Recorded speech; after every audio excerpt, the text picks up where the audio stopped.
Alfa Romeo Tonale Review. What is it? Alfa Romeo has a history of willful neglect of the realities of the car market. The Tonale, before you splutter your coffee all over the screen, is far more pragmatic than most Alfas that have gone before. A car that's not for dreamers, but for actual buyers, a compact crossover of thoroughly moderate performance.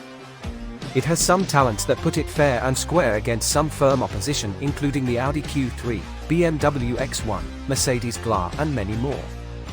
But it wants to be sporty, and our favorite cars in that category are the ones that lean more towards relaxation, the Evoque and Volvo XC40. When it emerged as a concept car in 2019, the Tonale's shape was widely liked. Commendably, not much has changed for production. It still has lush curves and Alfa motifs, among them the slim triple-barrel front and rear LEDs, and 5-hole wheels.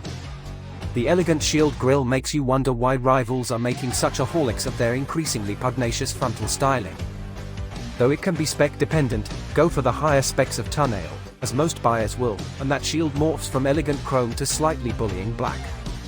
Such is the trend of the SUV buyer, of course. What's under the skin? The European petrol range is all hybrid. Alfa needed that. At the moment it's constrained by having nothing electrified, so its fleet CO2 average is too high. There's a new model annually for the next 5 years, and its range will be all electric by 2027, we're told. This is the car that kicks off the firm's electrified movement. The top Tonale has a plug, 271 brake horsepower, and all courtesy of an electrically driven rear axle. But it isn't available for test yet, even though it'll likely account for a smidge over half of sales owing to its low big rate for fleet buyers. The other, and the car you see here, is a front driver with a 160 brake horsepower 1.5-litre petrol engine. It's turbocharged, not a given with hybrids, and efficiency at light effort is improved by its ability to run in the Miller cycle, Google it. The hybrid system is the non-plug kind, with an electric motor built into a standard 7-speed dual-clutch transmission.